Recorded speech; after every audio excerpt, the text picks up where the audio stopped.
The app pinned the house at the end of a dirt lane my GPS swore didn't exist. I remember staring at the screen, watching the little blue arrow float in gray nothing, like I'd driven off the edge of the map.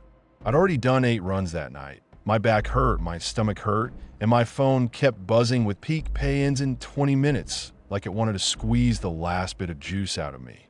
I should have dropped the order, but I needed the cash. I always need the cash. Ticket note said, "Gate open. Please bring to back door. Cash tip, smiley face," which is always code for "we'll make this weird." That stupid smiley face sat there under the address, like it knew something I didn't. I actually laughed once, this bitter little snort, and said out loud, "Yeah, sure, buddy. Cash tip." My rating had dipped that week, so I told myself to stop being picky, to stop acting like every strange note was a trap. You start talking to yourself a lot when you deliver alone at night. You start arguing with your own gut. I turned off the main road, tires crunching on frost, and the world just fell away. No streetlights, no other cars, just my headlights catching trees and old fence posts and piles of dirty snow. No signal bars. The app kept spinning but didn't scream at me, so I kept going. The lane narrowed until the branches scraped my doors.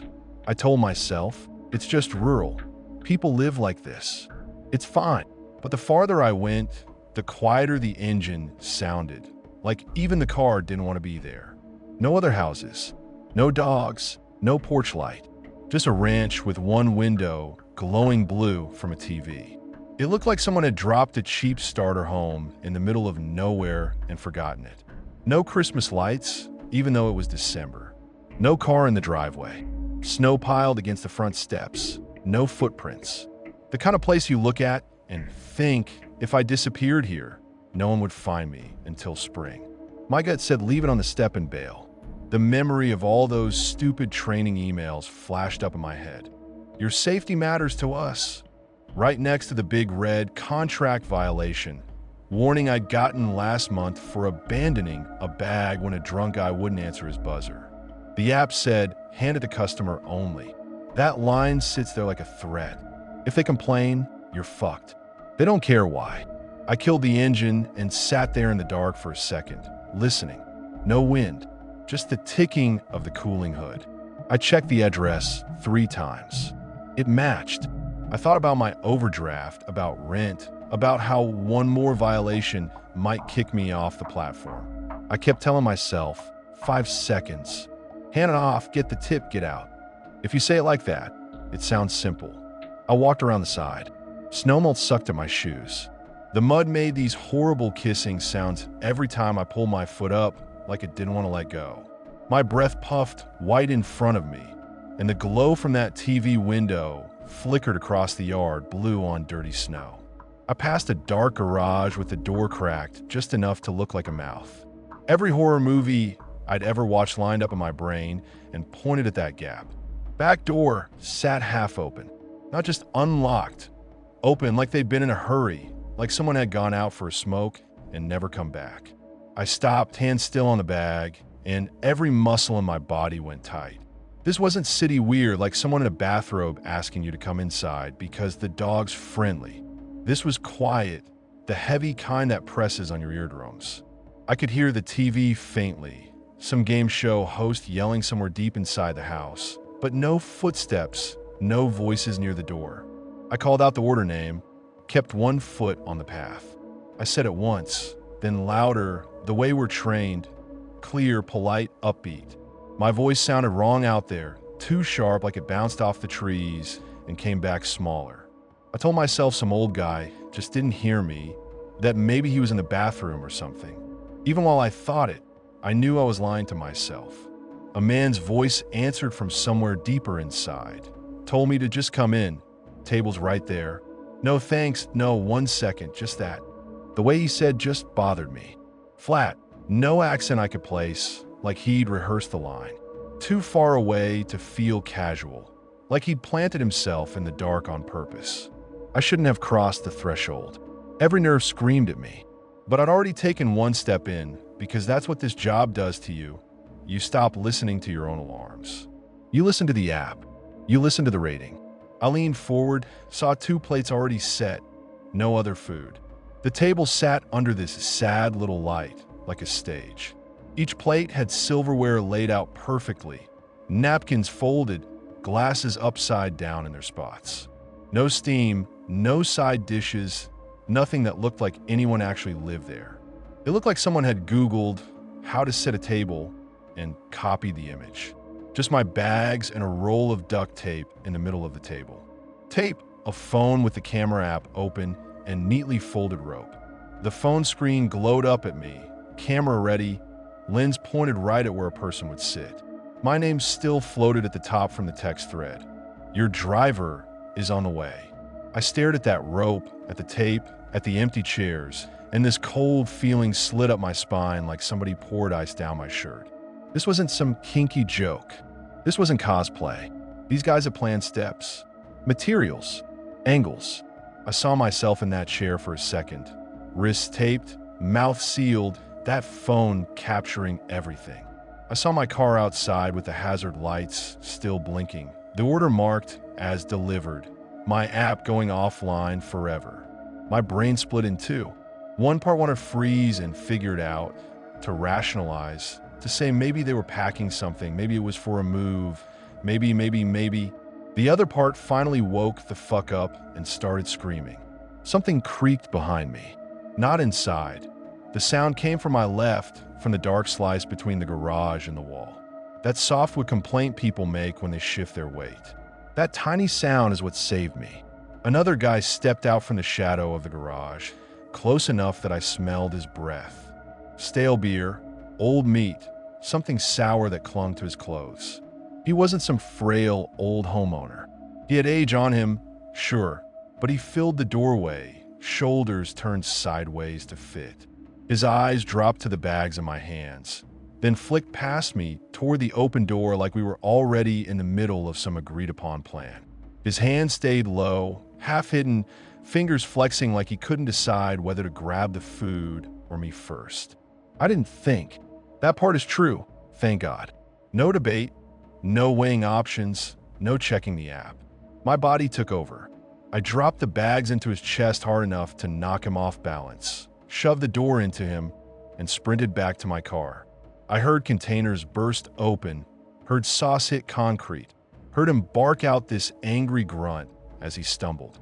I hit the path full speed, shoes sliding on slush, heart slamming in my throat. The open door smacked the wall behind him with a crack, and for a second I actually thought you're gonna get deactivated over spilled soup. That's how warped my brain was from this job. They chased me to the end of the lane, yelling that I'd owed them. That word stuck in my head. Not you dropped our food, not come back, just owed. Like I'd broken a contract only they knew about. Their footsteps slapped the road behind me. One of them wheezing, the other one steady and fast.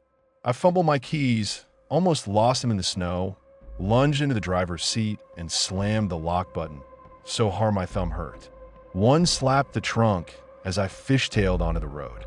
The impact shook the whole car, and for a second I thought he'd managed to hang onto the bumper. I didn't look back. I gunned it until the dirt turned to pavement, until the trees thinned, until my hands stopped shaking enough that I could actually grip the wheel instead of just clawing at it. The app later flagged that address for a customer complaint, driver aggressive. The notification popped up while I sat in a gas station lot, hands still trembling, trying to breathe. That's the phrase they used. Not driver fled suspicious situation. Not possible safety incident. Just aggressive. Like I'd yelled at them for forgetting ranch. My acceptance rate blinked red at me. Support asked why I didn't complete the order. The girl on chat sent this copy-paste script first. We understand your concern. Before she even knew what happened. There's no almost got kidnapped button in the drop-down. If you don't speak their language, ETA, cancellation, photo evidence, they don't hear you. I could see the future already. Investigation, maybe not. Then a generic, we found no violation of our policies email. I sent them the dash cam still. 2 men by a dark house, one holding duct tape, both staring after me like I'd ruined dinner. The camera caught them in the red smear of my brake lights, faces twisted, one with his mouth open like he was mid-shout, tape dangling from his hand like some sick party streamer. The rope sat just inside the doorway behind them, coiled neat on the floor. I told support they could keep the cash tip. I told them they could deactivate me if they wanted. I knew they probably wouldn't, liability and all that, but in that moment, I honestly didn't care if I never drove another order. The address disappeared from the system a week later. Nobody told us why.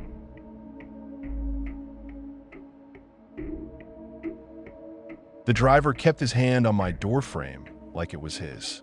That was my first red flag. Food in one hand, knuckles of the other resting just inside, thumb grazing the deadbolt like he was testing it. I remember every stupid detail about that night because I keep replaying all the little moments where I should have slammed the door or called someone or just not opened up in the first place. I was in pajamas, no bra, hair tied up, apartment smelling like reheated takeout and bleach because I'd half-assed cleaned the bathroom. I've been binging some trash show with the volume too high, lights low, basically broadcasting alone, messy, distracted through the crack in the door. I grabbed the bag, said thanks, tried to close up. He didn't move his hand. Instead, he leaned, peered past me into the apartment, cataloging. TV on, single plate on the coffee table, no extra shoes by the door. I watched his eyes do this quick sweep like he was scanning inventory, and my stomach did this weird drop I tried to ignore. He asked if I always ordered this late, and if my boyfriend liked it too. I hadn't mentioned a boyfriend. I lied that he was in the shower. The driver smiled in a way that said he didn't believe me. It wasn't a friendly smile. It was this small twitch at the corner of his mouth like he'd just caught me in something. He finally pulled his hand back, and I shut the door harder than I meant to, and the chain rattled. I stood there with my back against the door, holding the food like an idiot, listening to his footsteps fade, checking the peephole twice to make sure he actually left. Part of me told myself I was being dramatic. City life, weird people, whatever. You learn to brush off creepy, otherwise you never leave the house.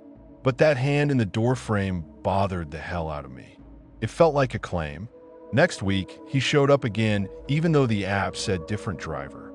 Same company car, same crooked cap, different name on the receipt. He called me by my first name without checking it. He said it like we already knew each other, casual, familiar, like we had some ongoing thing.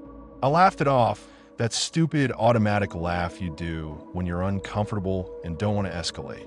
Inside, I was thinking, you're not supposed to know that unless you check the order, what the fuck? I started to notice patterns after that. My orders kept randomly getting assigned to the same company, even when I switched restaurants.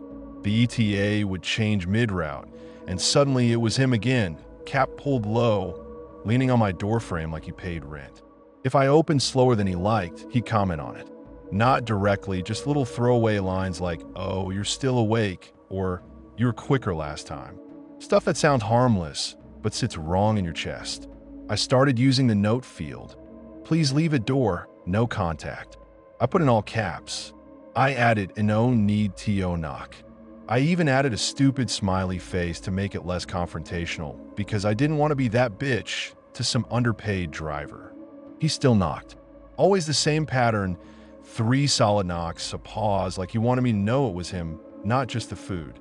My stomach would drop every time the app said arriving, and his name popped up, whatever name he was using that week. Once he texted through the app, "I saw you peeking." I hadn't opened the blinds. I had only glanced through the peephole on my own door, lights off behind me. That one really fucked me up. I sat on the floor for a good 10 minutes after that, phone in my hand, heart pounding so hard I could feel it in my gums. I kept trying to convince myself it was just some generic flirty line he sent to everyone, but no, he was talking about me, my door, my peephole. I stopped watching TV near the front window. I started walking around the apartment in the dark, letting my eyes adjust like I was hiding in my own place. I checked the locks twice, 3 times, pushed on the door to feel the deadbolt catch. I made up a boyfriend in my head and started talking just loud enough for anyone outside to maybe hear, throwing in a fake male name when I was on the phone with my sister. It felt pathetic, role-playing safety. I changed my profile picture on the app to something older, less cute. I edited my name to just an initial. I tried different delivery apps, different restaurants, even different drop-off notes like, "I'm sick, please leave at lobby." Sometimes it worked, and it was some random girl dropping off food. No eye contact, no problem. Those nights felt like vacation. Then it would be him again, somehow, staring directly at my number on the door like he'd earned it. The night that broke it, I didn't order anything. I made a point of it. I cooked pasta, put the dishes away, turned my phone face down. I killed my lights early. I wanted the app's algorithm to forget me or whatever bullshit logic I came up with to make myself feel in control. Around midnight, my Ring cam pinged. Motion. I grabbed my phone, annoyed, thinking it was some drunk neighbor or a stray cat. Then I saw the feed and my blood just went cold. He stood there with an empty bag. No car, no hat. Just his face looking straight into the lens. Not smiling, not talking, just breathing, slow and steady, chest rising and falling. He knocked once, this heavy single knock that echoed through the hallway. I didn't move. I barely breathed. He took out his phone and started typing. His eyes never left the camera. My phone lit up. Unknown number. Thought you'd be hungry. I didn't even understand at first how he got my number.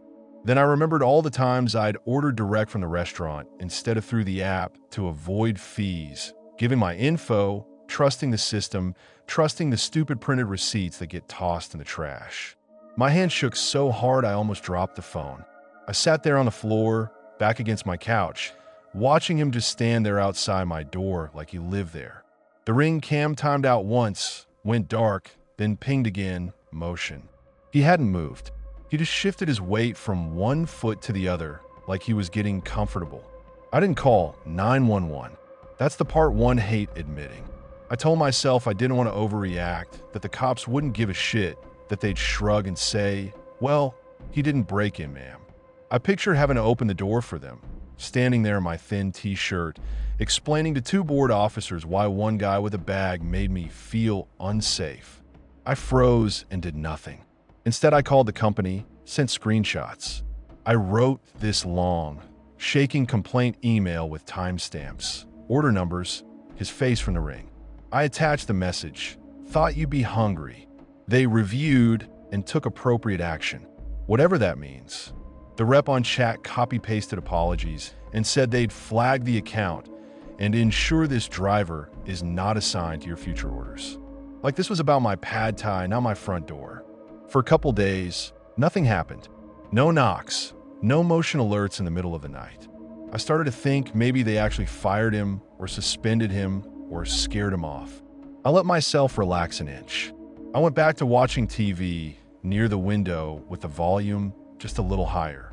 I laughed at a joke on some show and caught my reflection in the dark glass. Tired, jumpy, trying too hard to look normal. 2 days later, my car windshield had a fresh crack and a delivery sticker stuck to the wiper with my own address circled in red. The crack ran like a vein from the bottom to the center, the kind that spiders out when it gets cold. The sticker was one of those cheap thermal labels, my name and address printed so clear it made my chest hurt. The red circle wasn't neat. It was thick, pressed hard, like someone had gone over it again and again until the pen almost ripped through. I knew it was him. There are cameras in my building's garage, but they're fake, plastic domes with no wires. I'd always joked about them with neighbors. Not funny anymore. I stood there in that stale concrete air, holding that stupid sticker, and realized he'd been close enough to my car to touch it, close enough to see what spot I parked in, how late I came home, what route I walked to my door. Maybe he'd followed me from work one day. Maybe he'd always known. I didn't argue with myself after that. I didn't try to rationalize or wait and see. I went upstairs, pulled out a suitcase, and started throwing shit in. Clothes, laptop, documents, anything that mattered. Everything else could burn as far as I cared. I didn't sleep that night. Every sound in the hallway became his footsteps. Every car door outside became his. When I turned in my keys, the leasing office asked if everything was okay. I lied and said I got a job across town. I could have told them the truth, warned them, but I just wanted out. I kept thinking if I said it out loud to someone who could actually do something, it would turn into a whole thing with cops and statements, and maybe him getting my new address somehow. I chose the coward's path. Disappear and hope he loses the trail. I still get the urge to order deliveries sometimes. Long day, empty fridge, that itch to tap a few buttons and let someone else deal with it. Then I remember his thumb on my deadbolt, his face in my ring at midnight, the red circle around my own address like a target. I moved. I cook more now.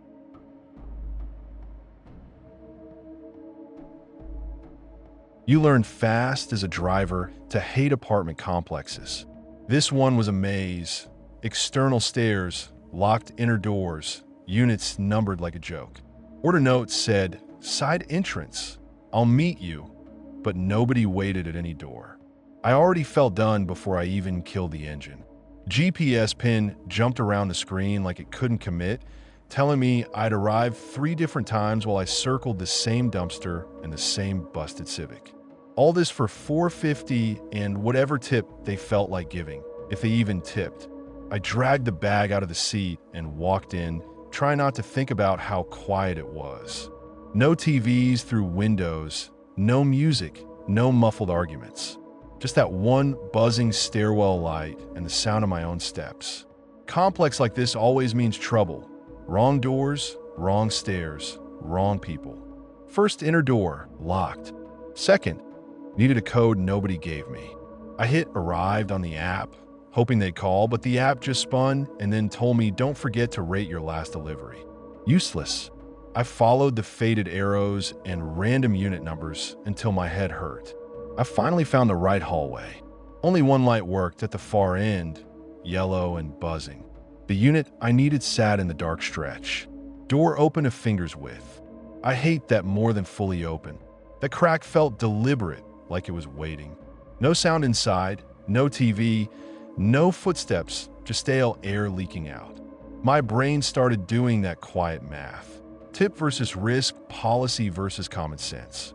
I told myself I was being paranoid and that this was how you end up broke, turning down every address that feels off. I knocked anyway, stayed back.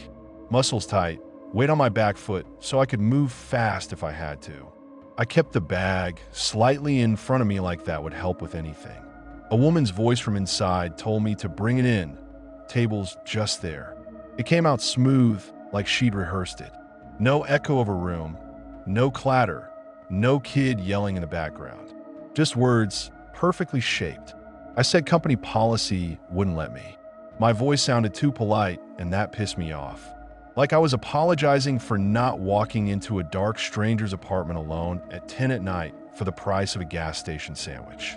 The voice got sharper, insisted, called me useless. The words sounded angry, but the tone stayed weirdly flat, like someone reading off a script and pretending to be pissed. That mismatch hit me harder than the insult. Something felt off. Her words didn't match her tone. Too measured. I realized I still hadn't heard any movement inside.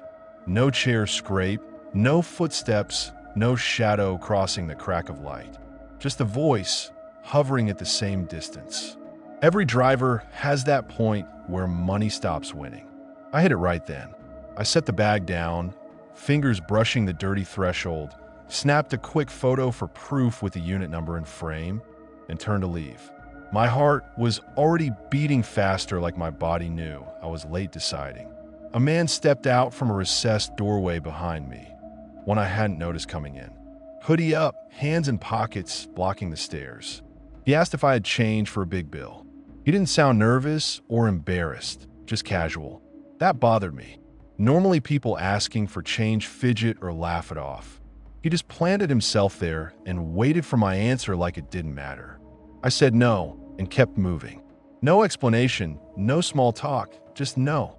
My skin crawled. I tried to walk around him without making a thing of it. He matched my pace, angle perfect to herd me back toward the open door. Every step I took to go past him, he shifted half a step, like we were dancing and he knew the routine better than me. He never touched me. Didn't need to. He just closed off options. Behind me, the woman's voice laughed low, like this was a game they'd played before. Not a real laugh, just that short exhale people do when something lands exactly how they wanted. I heard the bag slide across linoleum, that plastic scrape that says someone just grabbed it without bending down much.